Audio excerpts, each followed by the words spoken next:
Well, that was an interesting episode of Smackdown Live, wasn't it? I mean, hi Kevin, welcome back. I guess you're a month away from being returning. I guess was a red herring or something, whatever that is actually called. They're definitely doing some kind of power struggle here for Vince McMahon and his kids and Triple H, because tonight was another night of him taking a title shot away from somebody and giving it to somebody who didn't earn it. Now, of course, taking the title shot away from Kofi tonight to give it to Kevin Owens makes me think that Kofi is probably getting the match at WrestleMania. Maybe he has to earn his way to it. Kevin Owens versus Daniel Bryan has been rumored for WrestleMania, and yet tonight we got Daniel Bryan versus Kevin Owens at Fastlane. So maybe they want to still get that match in, but it also leads to they got to be doing some kind of power struggle, because this is two title matches from two different pay-per-views that Vince McMahon has pulled the actual contender and has inserted somebody else who hasn't really deserved being there. I mean, Kevin Owens has been out for 4, 5, 6, 7, 8 months. And now he's facing the WWE champion for what reason? Seriously, for what reason? We also had a return of Matt Hardy, so the Hardy Boys made a return to SmackDown Live. Apparently, Johnny Gargano was supposed to face Cesaro tonight. And that did not happen. Instead, we got the Bar versus the Hardys. Something tells me that Gargano's injured. Something tells me Gargano and Ciampa, or Gargano or Ciampa, is injured, because they went on Monday Night Raw last night, except for Gargano was in a suit and Ciampa was just in his jeans and a t-shirt. So Gargano's probably hurt. They don't want to tell you that he's hurt, but he's most likely hurt, because he was supposed to wrestle Cesaro tonight. They made a big deal about it. He even posted about it on Twitter over the weekend when the announcement was made via Twitter. He actually is like, let's not start taking those dream matches off the list or something. So that is interesting to see that Johnny Gargano was supposed to wrestle tonight and he did not. So instead of that, we had Aleister Black and Ricochet versus Nakamura and Rusev, which we were supposed to get. That was also another match added tonight. We had a triple threat match between Andrade, Rey Mysterio, and R-Truth for the United States Championship. I think this should have been just put that at Fastlane, but whatever. We also had Kofi Kingston and Kevin Owens teamed up to take on Daniel Bryan and Rowan. And let's see here. Not much else really happened tonight. No, not really. But of course, the biggest thing coming out tonight is the fact that Kofi Kingston is no longer facing Daniel Bryan at Fastlane. It's going to be Kevin Owens, and the contract has been signed. We get to the ring when they started this show, and Stephanie plugs the WWE title match at Fastlane, and fans start chanting for Kofi Kingston. Shane starts talking Kofi up while clips play from various moments in his career, also giving a shout out to the New Day. Shane says perhaps we overlooked Kofi, but no longer. They go on about Kofi for a few more minutes, with Stephanie talking about recent happenings that led to Kofi getting the WWE title shot at Fastlane. Shane goes on and introduces Kofi, who comes out with the New Day. Kofi, Biggie, and Xavier Woods. Bryan looks on from his chair at the table. Rowan stands behind him. Fans starting chanting for Kofi. And then Tom Phillips walks us to SmackDown Live. Kofi goes around the entire ring, just slapping hands, being all excited because he's just seconds away from making his first official title match for the WWE Championship at a pay-per-view official. Kofi takes the mic and says this is all he's ever wanted, but after all these years, it's finally happening. He says none of this would be possible without his brothers, his boys. He poses with Biggie and Xavier for a pop. Fan chants, "You deserve it," how Kofi gives credit to the fans for making this happen for him. He addresses Bryan now and goes on about taking the WWE title from him at Fastlane. Kofi drops the mic on the table and taunts Bryan some as fans chant his name. Shane calls on Bryan to sign the contract, and he does, as fans boo, of course. Kofi goes to sign, but the music of Vince McMahon interrupts to a pop, and I don't know why. After what he did a couple weeks ago and took Becky Lynch out of the main event of WrestleMania and put Charlotte in, Why are you people still cheering this guy? He's supposed to be the bad guy, and yet you're cheering this guy still. And what he does here, I guarantee you, he'll show up on Monday Night Raw or SmackDown Live next week, and people are still going to cheer him. Vince applauds from the stage and takes the mic. He praises Kofi for his career and accomplishments, calling him truly remarkable. However, he says, Vince says it's up to him as the chairman to give fans the biggest box office there is, the best competition. Vince says he is replacing Kofi with a man who is more deserving, more qualified, and Vince introduces Bryan's new opponent for Fastlane outcomes, Kevin Owens, who is leaner and definitely in better shape than he was before he left. The New Day is now happy. Owens enters the ring and takes a seat at the table. Owens and Bryan stare each other down as the New Day yell behind them. The New Day leave the ring now and fans are unhappy. Shane is definitely look on. The fans chant for Kofi as the New Day head up the ramp. Bryan and Owens continue staring at each other as we go to commercial break. Now, as I already said at the beginning of this makes me feel that WWE is like, well, fans want Kofi to have this match. No, I don't think he would. Like, if Kofi's going to win the WWE Championship, it would not have been at Fastlane. If Kofi Kingston gets the match at WrestleMania, then 9 times out of 10, Kofi Kingston will probably win at WrestleMania. If you had to pick one of the two shows for Kofi Kingston to get the WWE Championship match, you want WrestleMania. You don't want Fastlane, because especially all those Kofi fans out there, all those Kofi fans who wants Kofi Kingston to win the WWE Championship, if he's getting the match at WrestleMania, don't complain about him getting taken out of this match. Don't bitch, don't whine, don't moan, don't complain, because one thing's true. If this match would have went through at WrestleMania, at Fastlane, Kofi Kingston would have lost, and that would have been that, and Daniel Bryan and Kevin Owens would have happened at WrestleMania, and all you Kofi people who want Kofi Kingston to win the championship would be shit out of luck, because that would have been his one and only opportunity. And now, with the fact that if he does get the match at WrestleMania, it goes from a 5% chance of winning the WWE Championship to a 95% chance of winning the WWE Championship.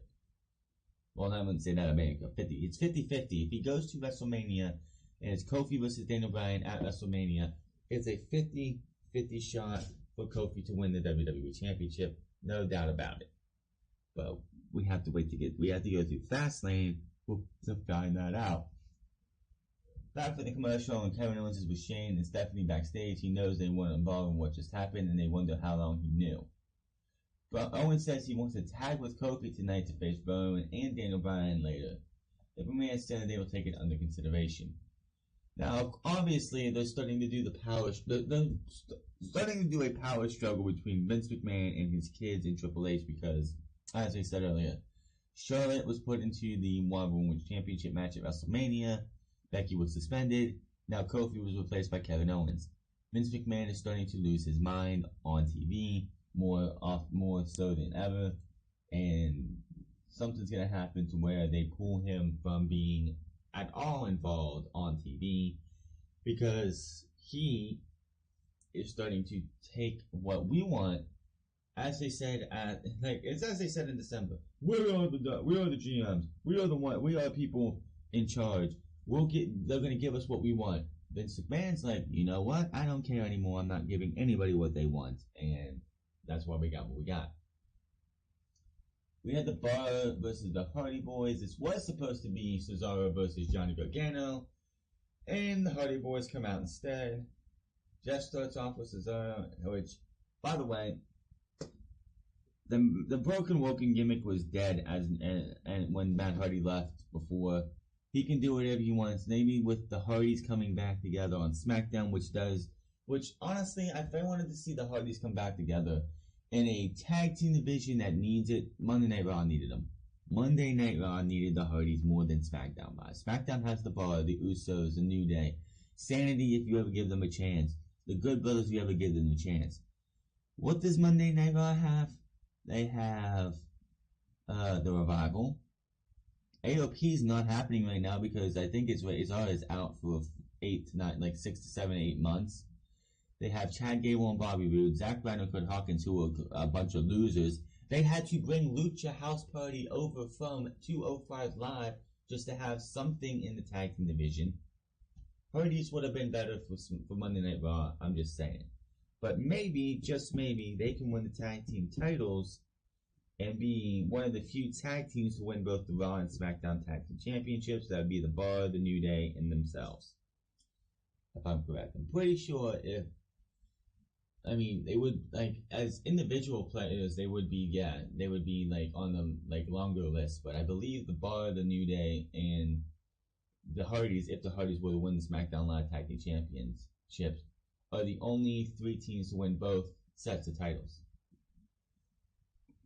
Matt works over Cesaro and does the delete chant. Cesaro catches Matt and takes him to the corner. It looks like attack to Sheamus. Sheamus unloads on Matt in the corner. Matt turns it back around and in the corner.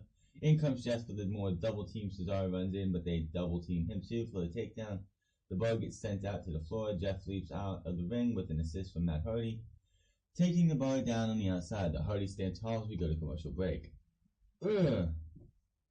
I'm just gonna say it now. That is so old, so cliche, so overdone with the fact that it's like the babyface team takes the heel team out.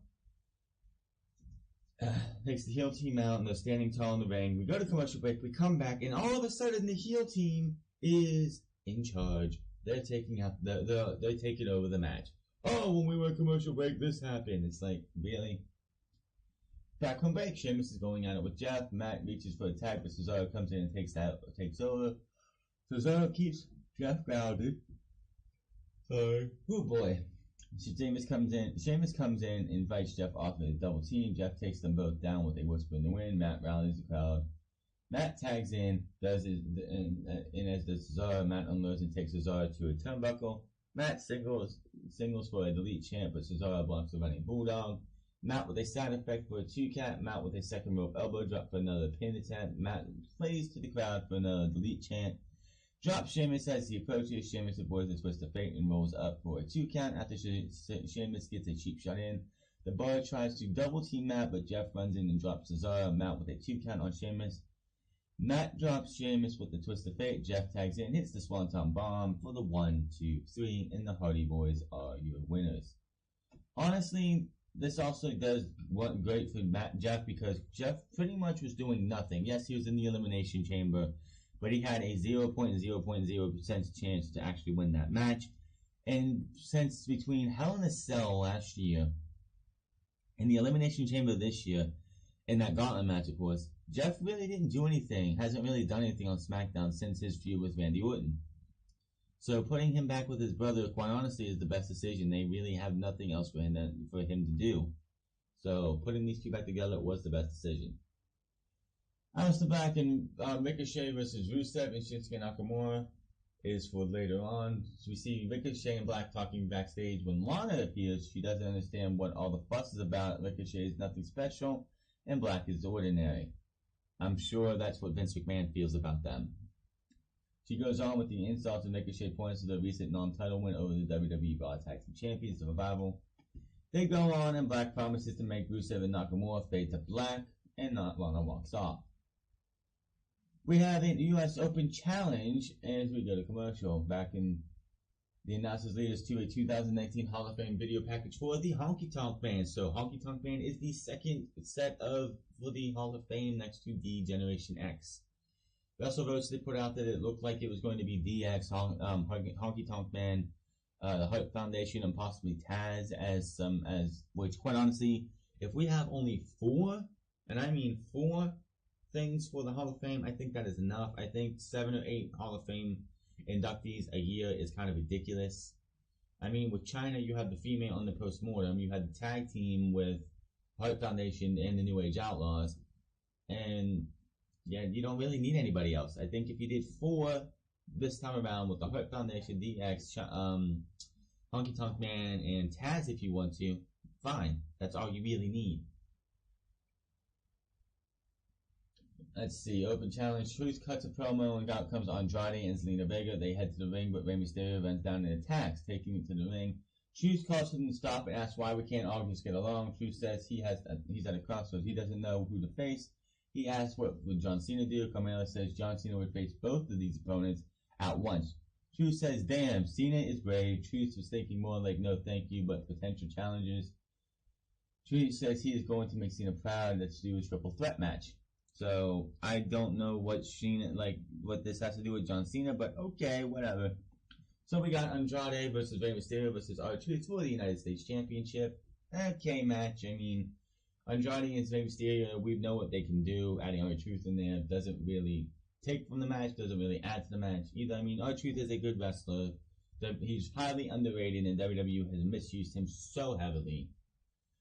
The bell rings, and Andrade nails Rey Mysterio with a big dropkick. R-Truth comes over, but Rey sends Andrade out of the ring. Truth and Rey go at it now. Truth drops Rey for a 2 count. Andrade ends up powerbombing Truth onto the floor. Rey with a baseball slide. Rey goes to slide back out of on his chest, but Andrade hits him in the midair with a kick, and Rey lands hurt on the floor with Truth. We go to commercial. Backbone break and Rey Mysterio springboards in off the top, taking off Andrade off Truth's shoulders with a big move. The crowd goes crazy, and Zelina can't believe it. At ringside, Rey and Truth go at it now. They collide and go down. Andrade delivers knees to the corner on the Rey and goes to do the same to Truth, but Truth moves. Truth whips Andrade over now. Truth drops Andrade with a clothesline and then a scissors kick as Carmella cheers him on. Truth with the sliding forearm in the corner. Truth slams Andrade and calls for Cena's 5-knuckle shuffle. Truth nails it for a 2 count. Is Truth gonna start trying to do some kind of imitating John Cena? I know they had that feud going into Capital Punishment last year, which was one of the worst pay-per-views in WWE history, just gonna say. So, I don't know what this whole, infatuation with John Cena is. Of course, R-Truth has been missing since he won the United States Championship and got beat down by Rusev and Nakamura a couple weeks ago. Truth scoots Andrade and Vega gets on the apron to help him. Carmella runs over and yanks Vega off the apron. Andrade sends Truth into the ring post. Rey flies in at Andrade and sends him into the ropes for a 619. Rey goes for the 619, but Andrade avoids it. Rey with a big boot. Andrade levels Rey with a back elbow for a 2 count. More back and forth between Rey and Andrade. Truth comes back in the mix. Rey nails a 619 to Andrade, but Truth immediately from behind and rolls up Rey for the 1-2-3. And R-Truth retains. After the match, R-Truth celebrates as his music hits.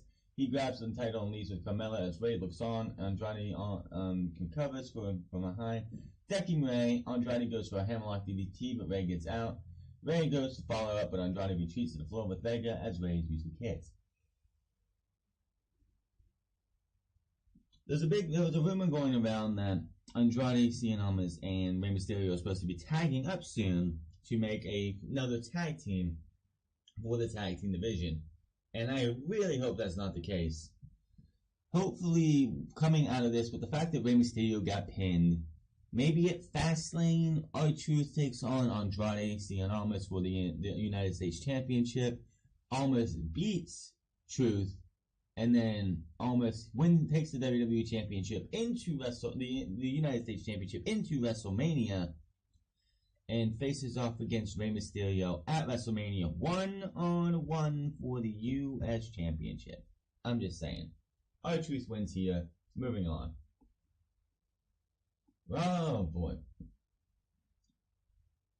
We go to the ring and out comes Charlotte Flair to some of a hometown pop because they were in Charlotte, North Carolina. You know, Charlotte Flair, you know. They show us what happened with Becky Lynch and Ronda Rousey and Stephanie McMahon last night on Raw. Flair takes the mic and talks about Vince saving the WrestleMania 35 match for the Raw Women's title by putting her in place of Lynch. Fans chant for Becky and it annoys Charlotte, so she asks, "Are you done yet?" Flair goes on putting himself over, taking shots at Rousey and Lynch. Flair says she does everything asked of her and she always delivers. Fans give her a what treatment. Flair goes on about Rousey and Becky being scared of her. Flair announces that she is the true champion. Trust me, Flair. I'm sure Ronda Rousey could break your arms, and if you wanted to really be straight up, I'm pretty sure if Ronda Rousey wanted to, she could break your arms and your legs before you could even have a chance to look at it, before you even had a chance to blink. I'm just saying. So the fact that you want to even say that Ronda Rousey is scared of you, I would keep those to yourself because, again, she could break your arms and your legs and feed them to you before you could blink.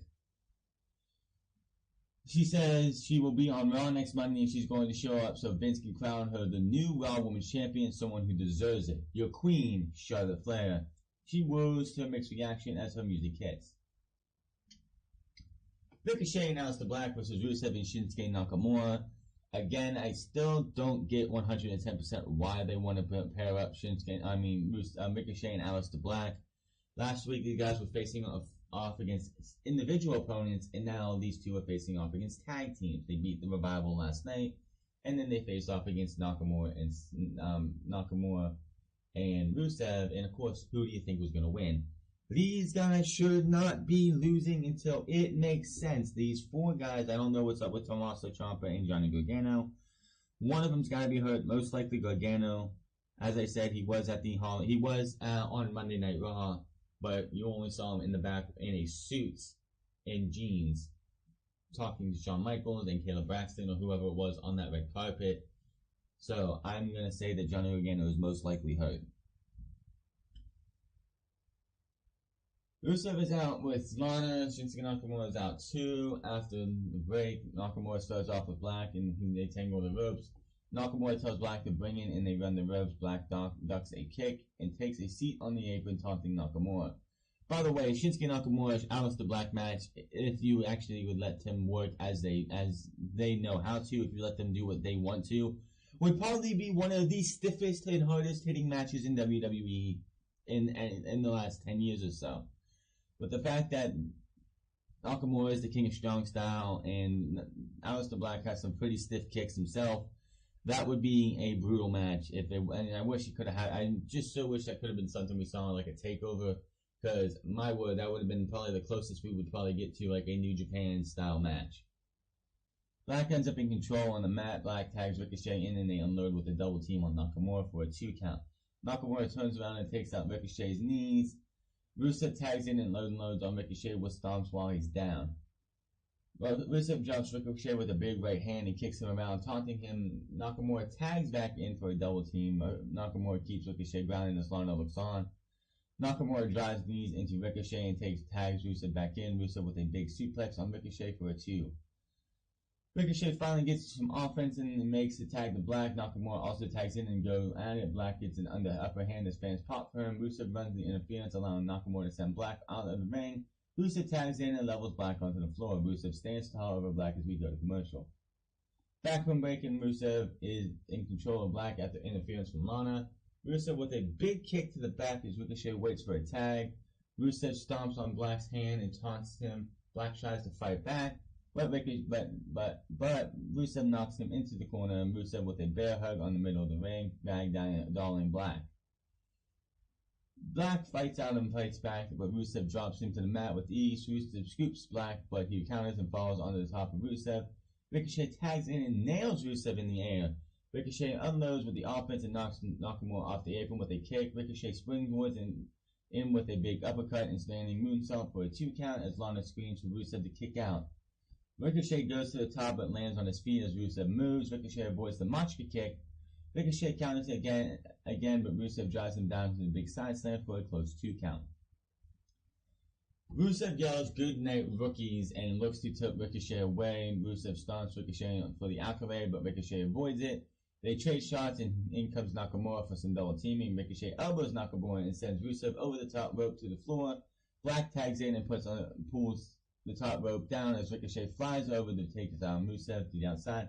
Black and Nakamura go at it for now. Black with a reverse exploder. Nakamura waits for the Kinshasa, but Black drops him with the Black Mass as he charges in, and Black covers for the 1, 2, 3. Black Mass is the new RKO because he can literally hit it out of nowhere. They celebrate as we go to Caleb Braxton in the back with AJ Styles. Again, I'll look into what's going on with Johnny Gargano and Tommaso Ciampa because they were not on this show at all, and I think Johnny Gargano is probably hurt from the last set of NXT tapings, which happened this past Wednesday last week. So we're gonna have to definitely see what's going on there. I might have that news hopefully tomorrow, If not, I will have it for Unscripted this Saturday. Hopefully.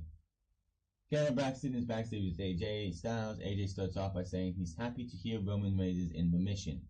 Kayla brings up how that AJ has been a cornerstone of SmackDown for the last 3 years almost, and he described himself as everything from a ferocious pitbull to a family man. She asks about his role in the rise of Daniel Bryan, and says people are saying he's in a slump for the first time in his WWE career. AJ says he is his own harsh critic, which if you are a professional wrestler like AJ Styles, that's true to anybody. Daniel Bryan's probably his harshest critic. Same thing for Rey Mysterio. It's like you should be more hard on yourself to get yourself better. If you're like just sitting there resting on your laurels and like, yeah, I'm good, I can't get any better, then it's like, oh, I screwed up there. Oh, that's fine. No, you should be hard on yourself more than anybody else. That's just obviously. And nothing can be said that he hasn't said himself. He goes on about setting his own standards and how they push him to do his best. AJ says sometimes as of late he hasn't been himself and he's been part of blame for the rise of Daniel Bryan. AJ had the chance to stop Bryan from being WWE champion, but he did not succeed. AJ says it doesn't mean he won't stop trying. It took him 15 years to get to WWE, and he was never giving anything. He's going to stop listening to the critics, pick himself up, and dust himself off, fight the next challenger, and keep fighting and justify his claims that he is the house that AJ's. But if Randy Orton appears, Orton asks the house that AJ Styles what? Orton walks off as AJ watches. So the rumored AJ Styles versus Randy Orton at WrestleMania match looks to be started its siege right now. So AJ Styles versus Randy Orton most likely is slated for WrestleMania. Fastlane is next Sunday. And honestly, we have 3 matches. The tag team titles for SmackDown, the women's tag team titles, and the WWE Championship. Way to go, WWE. You're just showing why Fastlane shouldn't exist. Oh, they do the walk for Lacey Evans, which, by the way, this is supposed to be WWE's way of getting heat on Lacey Evans, people that boo Lacey Evans. The crowd does not fucking care. This is the 5th time that she's done this. I think she might have gotten a reaction at the Elimination Chamber. Didn't get any at Lafayette, Louisiana. Didn't get any in New Orleans. Didn't get any in Atlanta. Didn't get any in Charlotte. Enough. Fucking enough. No one fucking cares about Lacey Evans. Let her do what she has to in the ring. Have her come down, cut a promo, instead of just walking down there, taking her gloves off, and then turning around and leaving. It's not gonna fucking work. It isn't working. She comes out to silence. I have not heard a single peep from anybody. Everyone's like, who the fuck is this? Lacey Evans, who the fuck is this? What has she done? Oh, she was number 1 in this year's Royal Rumble for the women. What has she done since? Nothing. No one fucking cares. Move it on. Have her. You want her to be the number third woman of the top 3 women in WWE after Ronda Rousey leaving. This is a piss poor way to do that. And to any fucking dumbass belligerent idiot who's like, oh, Asuka versus Lacey Evans should be the main event of WrestleMania 35. Fucking shut up. It's not happening. Lacey Evans versus Asuka shouldn't happen in the first goddamn place. But even as JR has said, the women are not getting the main event of WrestleMania without Ronda Rousey being in that match. So, next Monday should be interesting. But again, enough of the Lacey Evans shit. It needs to stop. Nobody cares. She comes out to no fucking reaction. So get her in the ring. You want her to be hated. You have her come out. You have her speak. Not as a fucking robot. Have her come out and speak as she should. And people will start booing her. You can get people to boo her by saying something or talking. When her music hits, I guarantee you half of the fucking crowd is like, oh, time to check my phone. Time to check my phone. Oh, the Pirates won. Oh, the Braves won. Oh, this person won. Oh, this team won. Oh, that trade happened? That's all they're doing. They don't give a shit about Lacey Evans, and they're not going to give a shit because you just have her come out go down, turn around. The only people who fucking react is Corey Graves having a fucking boner for her, as he does for Mandy Rose and other women, and Byron Saxton and Tom Phillips, or on Raw, Corey Graves, Michael Cole, and Renee Young. The crowd does not give a flying fuck. And they're not going to. There's no reason for them to. You have given us no reason to care about Lacey Evans. So how do you expect anybody to have any kind of reaction for her coming out and just waving, like walking down, waving her hand, walking back? Nobody cares. So just knock it off. They announced the 205 Live tournament to crown number one contender for Buddy Murphy at WrestleMania 35's pre-show. And then we get a highlight package of what happened last night with Roman Reigns. Kofi Kingston and Kevin Owens versus Daniel Bryan and Eric Rowan is your main event. We come back from break, and Bryan and Daniel, so basically Daniel Bryan got a jobber entrance with Eric Rowan. Gee, I wonder who's winning this match. Kevin Owens is out. Looks like Kofi is starting out with Bryan, but Rowan tags in to start. Rowan overpowers and sends Kofi to the mat. Bryan starts applauds him. Kofi tries again and gets slammed hard. Rowan misses the corner and Kofi unloads with kicks. Rowan looks to turn it around and Owens tags himself in. There's a tension between him and Kofi already. Owens and Rowan go at it, unloading in the middle of the ring. Rowan drops Owens and yells out. Owens fires back at him out of the corner and beats down Rowan in the opposite corner. Rowan runs into a boot. They run ropes and Rowan delivers a dropkick for a 2 count. Rowan tags Bryan in and holds Owens for a cheap shot. Owens comes back and levels Bryan. Owens plays the crowd for a pop, which this babyface Kevin Owens is something you're gonna have to get used to. I'm gonna have to get used to. I'm so used to him being heel since, I don't know, his WWE debut in NXT. Owens takes Bryan to the corner and works him over. Kofi tags in for some double teaming and a 2 count from Bryan. Kofi goes on and sends Bryan over the top rope to the floor. Kofi tags in Owens, and Owens launches himself over the top rope to Bryan on the floor, taking him back. We go to commercial. Let me see here. Back from break, and Rowan has Kofi down on the mat. Rowan works Kofi over, pounds on him, and keeps him grounded while talking trash. We see how Kofi was launched onto the barrier by Rowan during the break. This is, by the way, Rowan's first match since his return at the Royal Rumble. So there you go. I was not at TLC, not the Royal Rumble, TLC. Right? Yeah. Rowan clubs. Oh wait, no, it was the Royal Rumble, wasn't it? Yeah, it was the Royal Rumble. Rowan with a backbreaker for another 2 count. Bryan tags back in and keeps Kofi down, standing on his face. Kofi fights up for him from the mat, but Bryan knocks him with an uppercut. Bryan starts talking trash and uses the second rope on Kofi as the referee counts and warns him. Bryan with a big shot in the back, leaving Kofi down on the apron. Bryan runs the apron and loads a low dropkick, sending Kofi onto the floor. Rowan tags back in, slams Kofi on the floor. Rowan brings it back into the ring for a 2 count. Rowan bounces off the rope and delivers a splash to the middle of the ring for another clothesline pin attempt. Rowan keeps Kofi grounded on the mat. Now Rowan lifts Kofi for a backbreaker but slams him face first into the turnbuckle instead. Bryan tags in as Rowan charges over for a cheap shot to Owens. Bryan takes Kofi up to the top and delivers a big superplex, but Kofi still kicks out at 2, and Bryan goes for another pin attempt, but of course, doesn't get it. Fans chant for Kofi now as Bryan talks some trash, keeps control, and they tangle again, and this leads to Bryan applying the label lock. Kofi struggles and makes it to the bottom rope just in time. Bryan takes Kofi to the corner and delivers a few kicks. Bryan with a running dropkick to the face. Bryan with a second one. Bryan goes for the third, but Kofi leaps back at him out of nowhere with a big double stomp. Owens reaches for the hot tag. Owens tags himself in and unloads on Bryan. Owens with a big backdrop. Owens with a clothesline in the corner.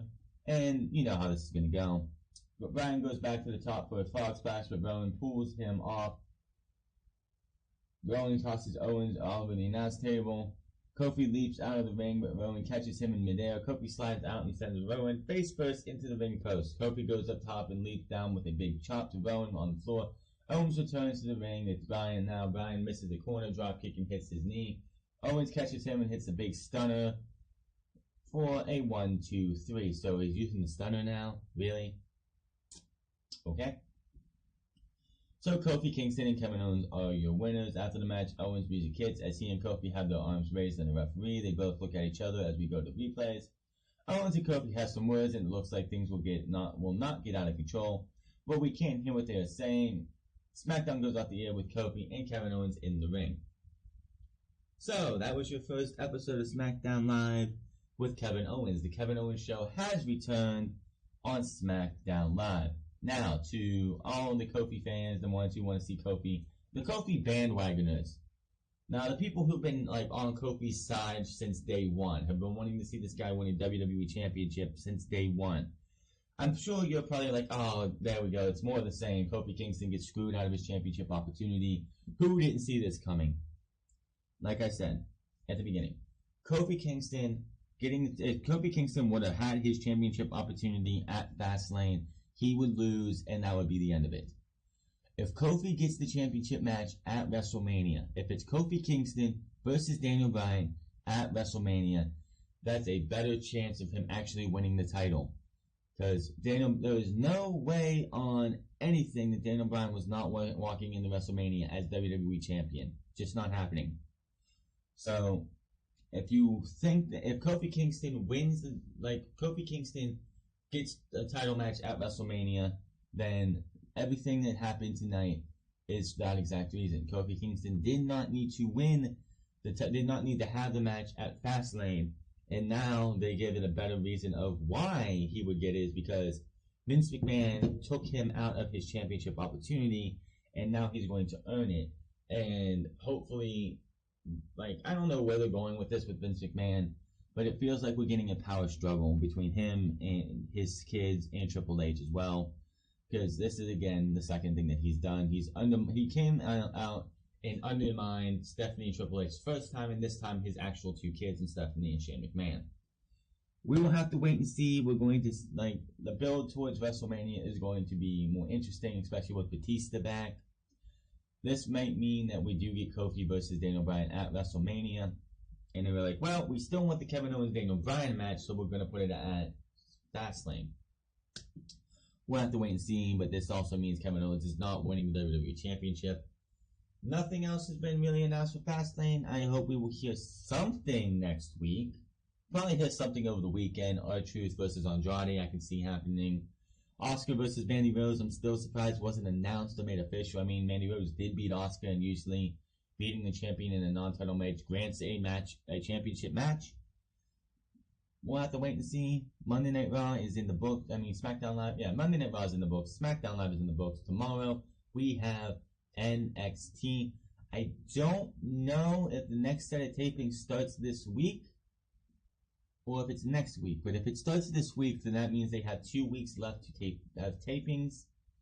If it's next week, then they have one set of tapings left. I don't know what comes out. I know Shayna Baszler versus Mia Yim is happening tomorrow. What else happened? I don't know. We'll see what happens. They did advertise it for, I think, yesterday, and I believe they did today too. Shayna Baszler versus Mia Yim will be happening. We'll have to wait and see. And then, of course, we have Unscripted episode 59 this coming Saturday. And I will hopefully have a follow-up to Johnny Gargano and Tommaso Ciampa, why they weren't used, even though they were advertised for SmackDown Live. Did Gargano or Ciampa get injured? I'll let you guys know as soon as I can find something out. But hit that subscribe button, comment down below, like or dislike this video. Find me on Twitter, The France. Find me on twitch.tv/France08. Another decent episode of SmackDown Live. Not much really to complain about. Asuka would have been nice to have her come out, or at least in one of those videos, talk about how Mandy Rose got lucky or whatever, and you want a chance at this, you have to. Well, have Mandy Rose lay out the challenge and Asuka come out next week and accept the challenge or whatever.